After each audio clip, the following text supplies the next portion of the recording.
वसई विरार शहरात छुप्या मार्गाने वीज चोरी करण्याचे प्रमाण वाढू लागले आहे।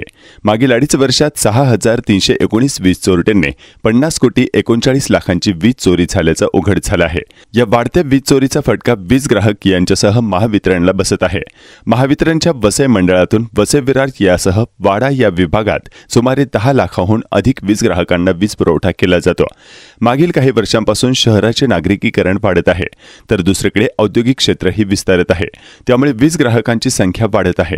मात्र काही ठिकाणी अद्यापही छुप्या मार्गाने वीज चोरी करण्याचे प्रकार सुरूच आहेत। वीज मीटरच्या वाहिन्यांमध्ये फेरफार करणे, आकडे टाकणे, मुख्य वीज जोडणीच्या सर्व्हिस वाहिनीला टॅपिंग करणे अशा विविध प्रकारच्या चोरी होत आहेत।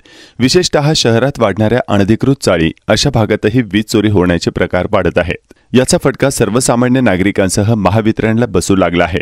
या वीज चोरीमुळे महावितरणचा आर्थिक तोटा होऊ लागला आहे। वीज चोरी रोखण्यासाठी महावितरणकडून भरारी पथके, विशेष मोहिमा हाती घेऊन कारवाया केल्या जात आहेत। मागील 2.5 वर्षात एप्रिल 2022 ते ऑगस्ट 2024 या दरम्यान 6,319 ठिकाणी वीज चोरांच्या विरोधात कारवाई करण्यात आली। या वीज चोरट्यांनी महावितरणची 50 कोटी 39 लाख रुपयांची वीज चोरी केली होती। यातील सर्वाधिक वीज चोर हे नालासोपारा पूर्वेच्या भागातील 1,477 व वसई पूर्वेच्या भागातील 1,291 या भागातील आहेत। त्यांच्यावर वीज कायदा कलम 135 नुसार कारवाई केली असल्याचं महावितरणने सांगितलं। वीज चोरीमुळे वीज तोटा अधिक प्रमाणात सहन करावा लागत आहे। वीज गळती होण्याच्या प्रकारात वीज चोरीचे प्रमाण अधिक आहे, त्यासाठी सर्वाधिक कारवाया या वीज चोरांवर करून वीज गळती नियंत्रणात आणण्याचे प्रयत्न सुरू असल्याचा महावितरणचे अधीक्षक अभियंता संजय खंडारे यांनी सांगितलं।